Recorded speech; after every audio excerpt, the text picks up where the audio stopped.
Welcome back to Photoshop Basics on Psdtuts Plus. I'm Martin Perhiniak, and today I'm going to talk about saving and presenting your work. This is a really important thing, and you need to understand how to work with file types if you want to save your work for web or if you want to save it for print. So I will show you this with the example that we had in a previous tutorial with this tilt shift effect. If I want to save this for web, then I would go to File, Save for Web and Devices. Now in this dialog box, you can choose which file type you would like to use on the web. These are all compressed file formats and they can't save the layers. JPEG is a really good file format, but it can't save transparency. If you need transparency as well, you should choose PNG. You can also use GIF if you have an illustration and not a photograph, but for photographs it's always better to use JPEG. And you can set up the quality here, and you can also see the compressed file size at the bottom. This is now a 174 kilobyte JPEG file, but if I change the quality to low, I can get a 54 kilobyte size. But you will always see the difference in quality in the preview here. So if I change it back to maximum, this is a much better quality. I can zoom a little bit even closer. And if I change it back to low, you see the difference. There's a pixelation in the image. So this is low JPEG quality and this is the highest quality. You can also change the size of the image that you would like to save for web here. If I would like to turn this into a thumbnail, for example, I can change the width to 400, for example, and we can quickly see the size of the image that we can save out. And of course, it will affect the file size as well. So now I will change this back to high, the quality to high, and we have a much smaller sized image. Then the file size is really small, it's only 18 kilobytes now. I can save this image out and then continue working with the original image.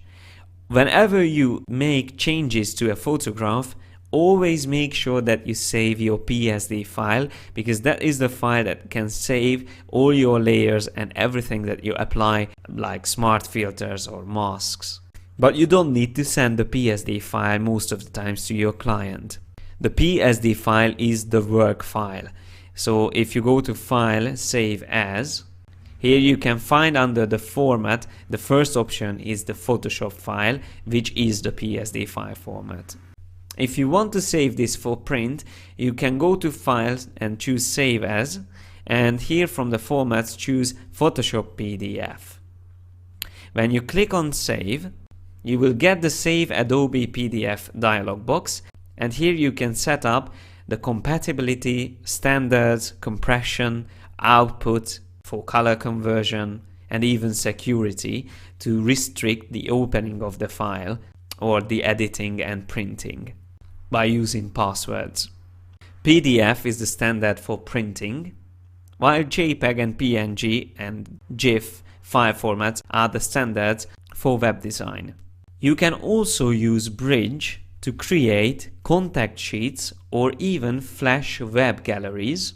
So I now switch back to Bridge by clicking on the BR icon here on the top, and I will select some images. I will select these 4 images here, and I go to the output view in Bridge, the output workspace, and here I can choose the PDF or the web gallery option. I will first start with PDF and I will refresh the preview, and you will see that Bridge can quickly create a PDF with the selected images on one page and even puts the names under the images. You can fully customize the contact sheet, how many images you would like to see on one page, what kind of page size you would like to use, and even here you can add the password for the PDF. And when you are ready with the setup, you can click on Save at the bottom to save it out.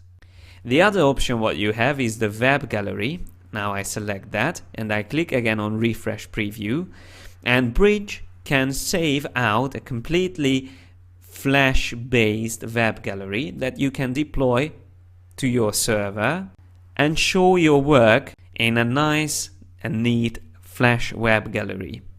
So now you can see we created quickly a gallery, and here on the left we can choose between images.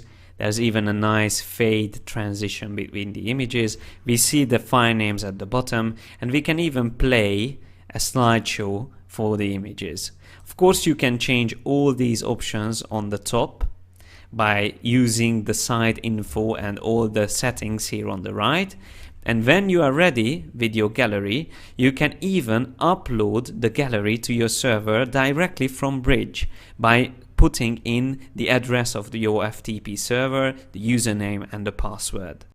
Creating a web gallery or a contact sheet is a really good way to interact and to show your work to your customers, and it takes nearly no time at all to set this up. So make sure that you spend time not only on the design itself, but also on how to present it to your customers. Believe me, it's worth the time, because I think everyone wants to impress their customer. Thanks a lot for your attention, and see you next time in the last episode of this series, where I will show you how to do magic in Photoshop.